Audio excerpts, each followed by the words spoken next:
Hey noobs, noob adjacent, and noob guides. This is another explainer video. And in this one, I'm going to talk about character choices. Which character am I going to play? And which character should you consider playing? Which character should you consider not playing? Which characters am I going to ask you not to play? Things like that. So, won't take too long. I'm going to try to go as quickly as possible, but there are a lot of characters to talk about. I'm going to start by going over this screen here, what you see, and then talk a little bit about the characters that I really think you should avoid and the ones that you might consider. So, the first time that you join a new world, whether it's one you create yourself or one that you are joining, you're going to see a screen like this. It's going to show you who's already in the server or is in the process of joining the server and what character they have chosen.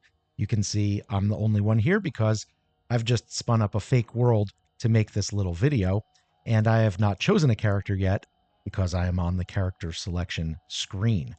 This is actually a chat log, and we'll have all of the in-game chats here that are happening.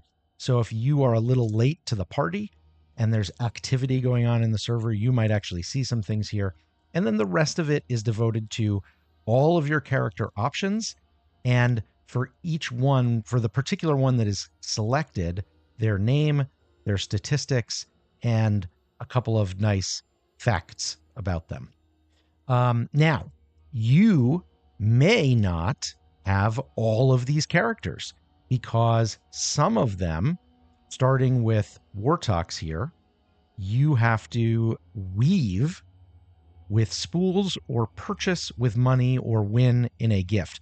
The other Play content creators and I have been doing giveaways recently that include, for example, the Starter Pack 2023, which includes the Wartox character, and the Starter Pack 2024, which includes the Wormwood character. But there are a bunch of characters here that you have to weave, specifically Wartox, Wormwood, Wirt, and Wanda. I do not believe that you have to weave Walter, although the fact that he is down here is now making me wonder if I am right or wrong about that. This might just be when they were added timeline wise, but I don't think that's true either. Now I'm really curious about why Walter is down here. Do you have to weave Walter and I'm just forgetting about it? Somebody tell me in the comments or on Discord why Walter is in this row. Leaving the Walter question aside, as I said, you may not have all of these characters, but that's fine because I'm going to recommend you don't play any of the characters below this line. Weber the spider, Winona the handy woman, Worley the chef, Wartox the imp, Wormwood the living plant, Wirt the merm, Walter the fearless, and Wanda the time witch. And then this is a give me a random character. Definitely don't do that. All of these characters that are in the bottom two rows, I consider to be advanced characters that have significant learning hurdles.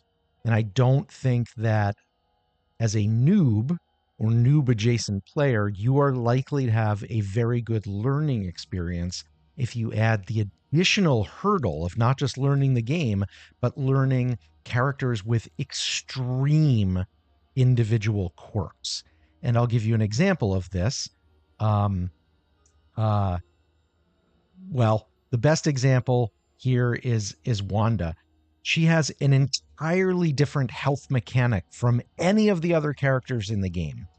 If you tried to play Wanda as a noob, if you even had the character, um, you'd be fundamentally playing a different version of Don't Starve Together than everybody else, and it really would make it difficult for you to learn and grow and get help from other people because your individual needs would be so unique.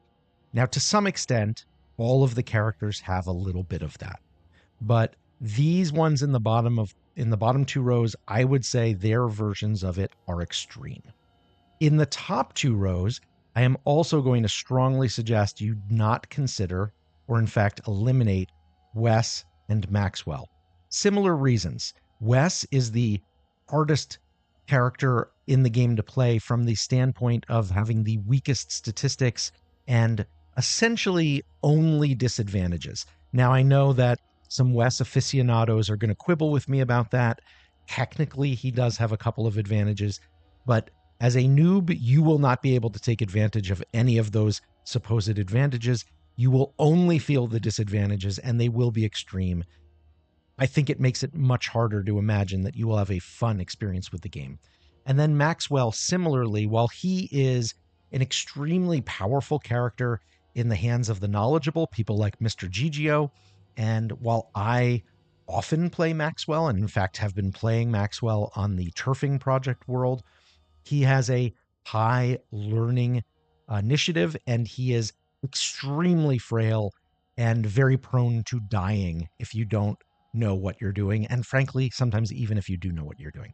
So I am going to look, you're free to play whoever you want to play, but I am going to strongly, strongly, strongly recommend you avoid Wes, Maxwell, and anybody in the bottom two rows. I just don't think it will be a great experience for you if you are noob or noob adjacent. Now, if you are a noob guide, could you play one of these characters?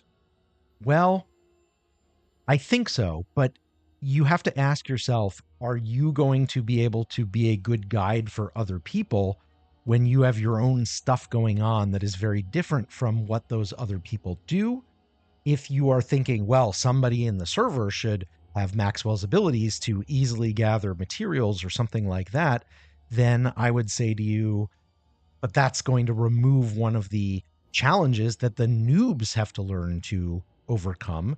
And again, you'll be drawing some of the attention to yourself. And as noob guides, and I am considering myself one of the noob guides, I think our role is to help facilitate and provide backup to the noobs as they are figuring out what they want to do and how to do it. And maybe sometimes showing them, but we have to show them in a way that they can then participate in.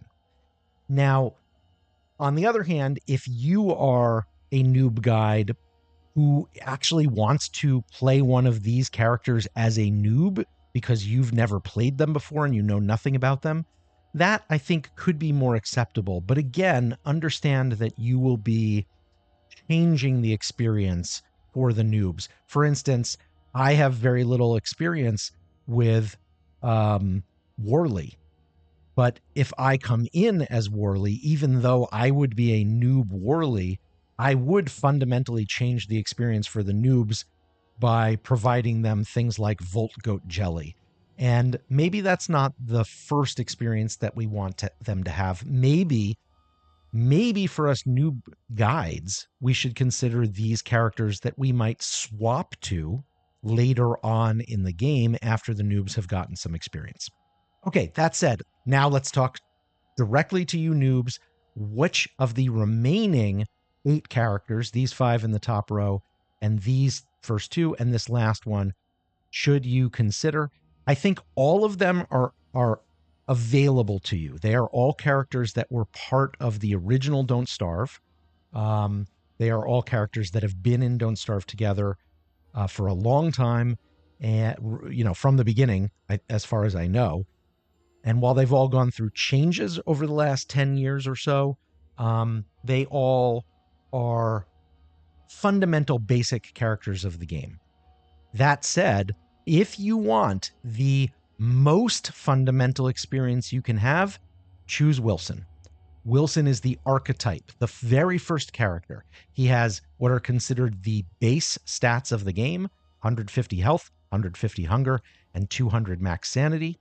And he has no superpowers to begin with, although like many of the other characters, he does gain over time while playing, and you will gain over time, insight points, which you can use to give him some special abilities. And I'm not going to say anything more about those because you will learn about them as the game progresses. The only other thing that's notable about Wilson is that over time he grows a beard, which keeps him warm and can have other additional effects. And he can shave that beard off to create beard hair, which you can use to make rugs and some other things. Wilson is the base character. He has no special upsides, he has no special downsides. And if you want the purest experience, Wilson is the one to go for.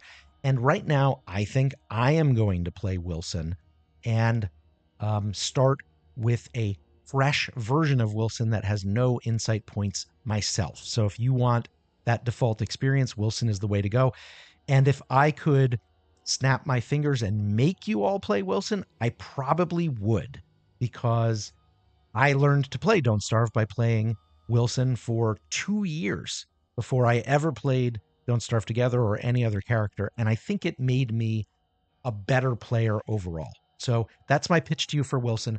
I know, though, that he will be too boring or you won't feel him. And the truth is, vibing with the character that you choose is actually important. There are characters here that I almost never play because I don't vibe with them. And the characters that I vibe with, some other people don't. And that's okay. So if you don't feel yourself vibing with the default Wilson from what you've seen others do, don't worry about it. Play one of these other characters that are okay. Willow is next. Willow has the same health and hunger stats as Wilson, but she has much less sanity, and that's because she's cracked in the head. She is a pyromaniac. In the real world, she is responsible for actually killing some folks with fires that she set.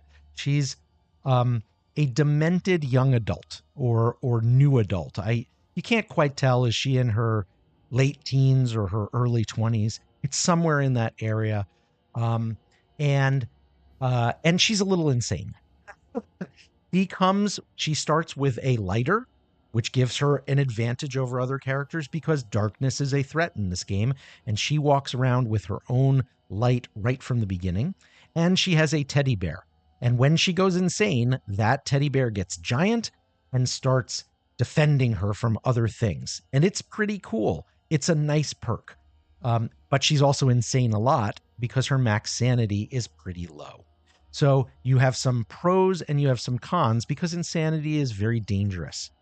As time goes on and you gain insight points, you can make her bear, Bernie, more powerful.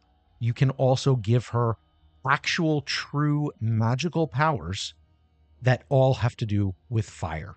She is a very powerful character, but you might die a lot from being insane, and I would say that she is much more difficult at first than Wilson, although by the time she gets powerful, when you've been in the game for 100 days or 200 in-game days, she is much more powerful than Wilson at that point.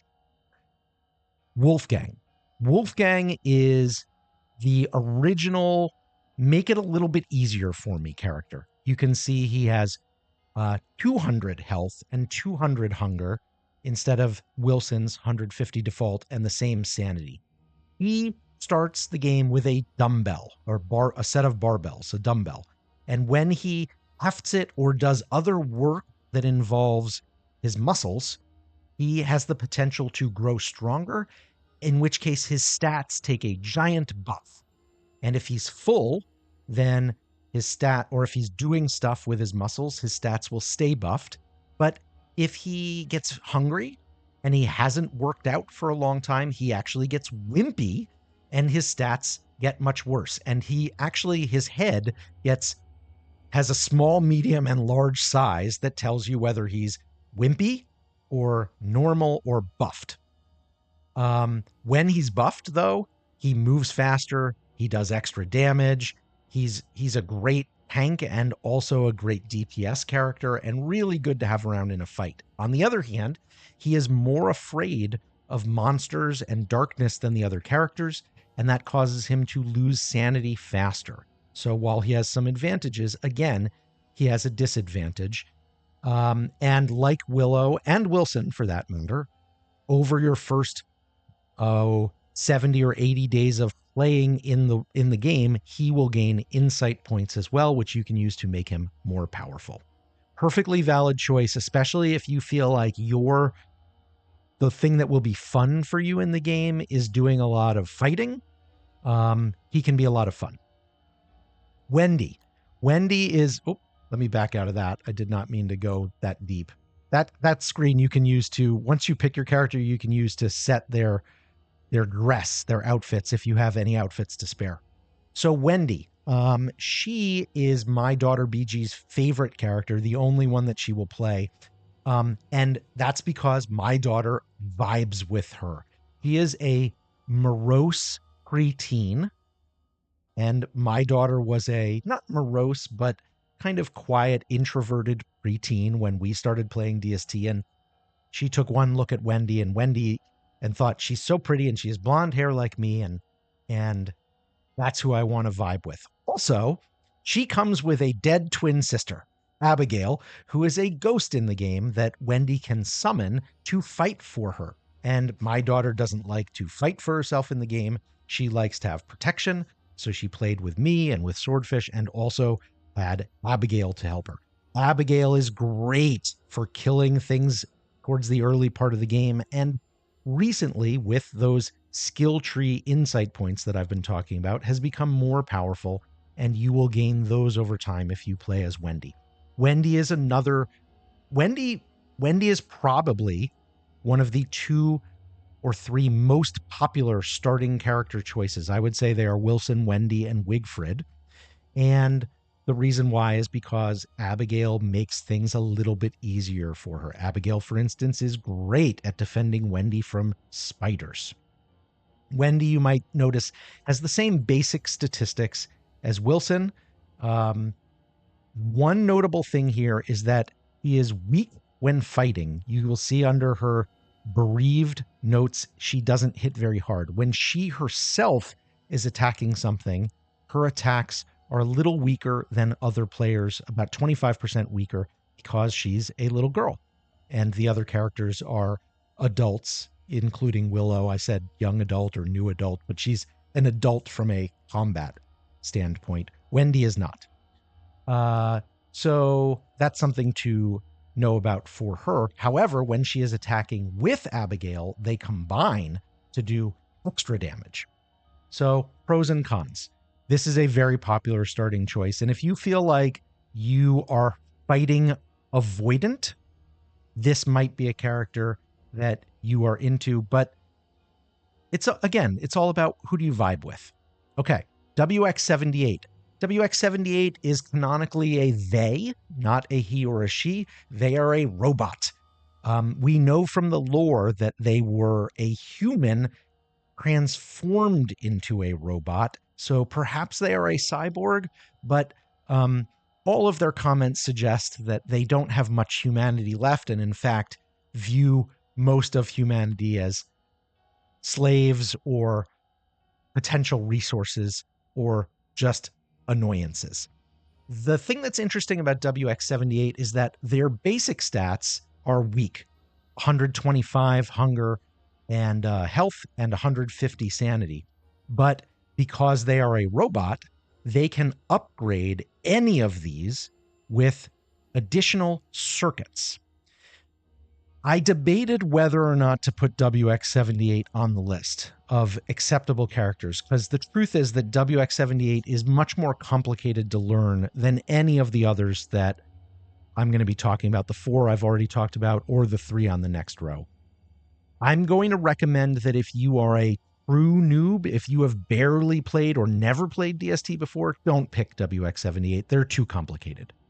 If you are noob adjacent and you have a little bit of experience, you're not completely new, and you feel like you want to learn something that you don't know already, you might consider WX78. But understand that to unlock their full potential, you have to focus on your personal side quests of getting circuits. And that's okay. Lots of characters have personal side quests, but yours are a little complicated. They come with huge advantages like making your own light or heat or night vision, but they are complicated. I don't think we should have too many WX78s in the server, but I'm not going to say completely avoid it like I'm saying that for Maxwell or Wes or any of the characters on the bottom 2 rows. But I am recommending against it. Okay, Wickerbottom. Wickerbottom is a librarian, and she has a librarian's personality. She can also do magic by creating her own magic library books that she then reads. She has less health because she's a little older than the other characters, the same amount of hunger, but she has more sanity, probably because of all that time she has spent reading. You guys know that I think reading is really good. Her biggest 2 weaknesses are that she will not eat spoiled food. Not that anybody wants to eat spoiled food, but she just won't. And in an emergency, sometimes spoiled food is all you have. She would rather die than eat it. And she also can't go to sleep. Now, most of the time, nobody goes to sleep, but sleeping is possible in the game, and it is a way to restore your stats very quickly. She won't do it. So those are 2 weaknesses for her, but her strengths are significant. Number 1, she knows things automatically that many other characters have to learn. And what this means in game is that at each level of science station, she can do one higher level thing than everybody else. So she's able to do things faster. She can also create her own science station, which everybody else can use, but is pretty awesome. And then, as I said before, she can create these wonderful magic books and use those magic books to do awesome things for herself and for her friends. It would be amazing to have a Wickerbottom in the server if somebody wants to learn how to play her. But remember, she does have those downsides. Okay, 2 more. Woody. Woody is a Canadian lumberjack. He enters the constant with a sentient axe who is faster at things like chopping and slower at things like fighting, does less damage than a normal axe, but also talks to you and really, really doesn't like it when you stuff her away in a backpack. And gosh forbid that you drop her. Not going to be happy. The other thing about Woody, who has basic stats, is that Woody has a beard, can't shave it off because, Canadian lumberjack, but it does provide, I believe, a little bit of insulation. The other thing about Woody is that he has a curse. It's a weird curse. Anytime there is a full moon, and normally full moons, the first full moon comes on day 11, or night 11, I should say, and then every 20 nights thereafter. But there are parts of the game that could make full moons come every night, although we wouldn't get to them in this server for a long time.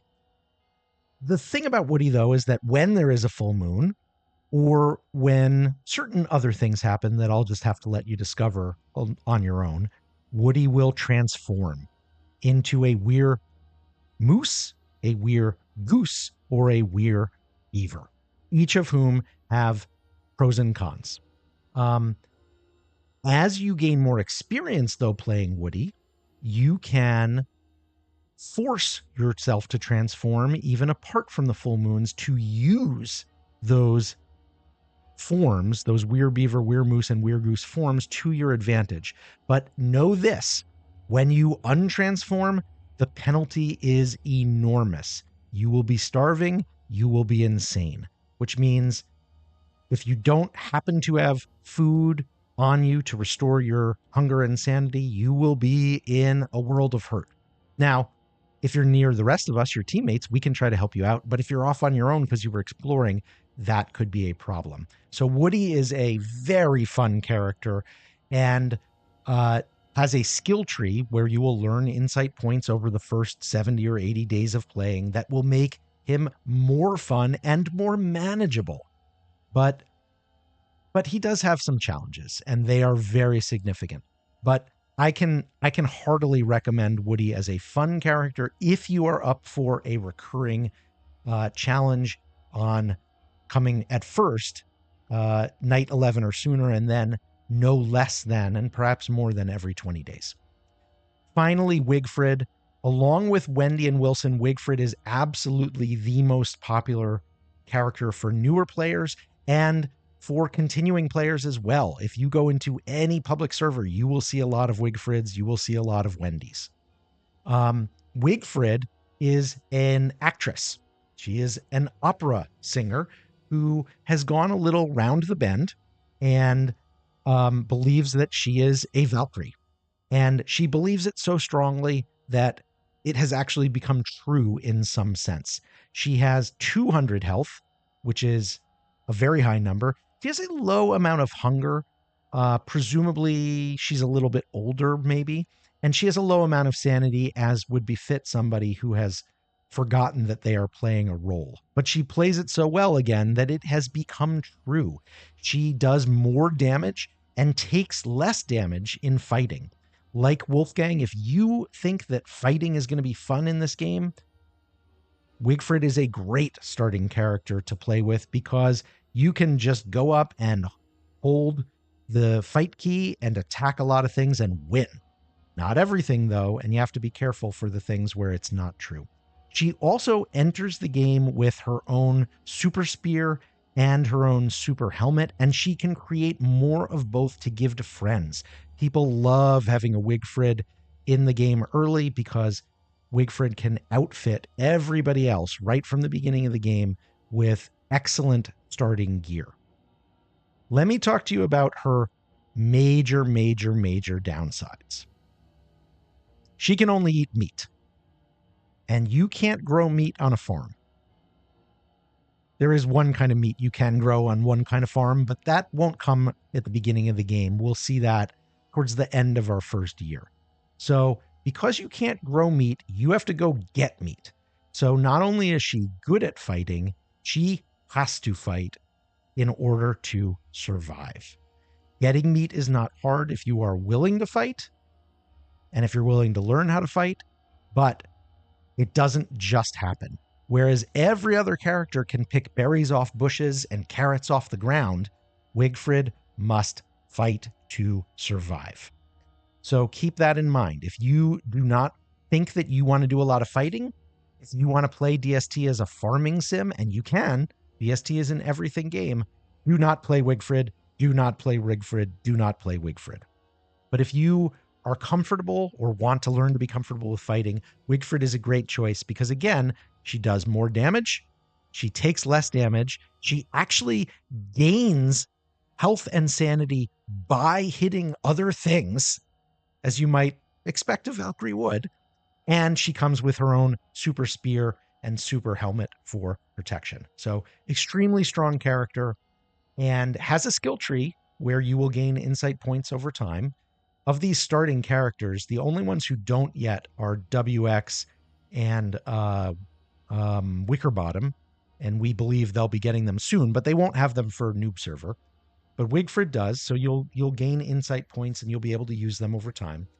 But know what you're getting into. So again, those are the 8 characters that I would suggest you consider. And really, let's call it 7.5, because I'm putting a pretty big asterisk next to Wilson.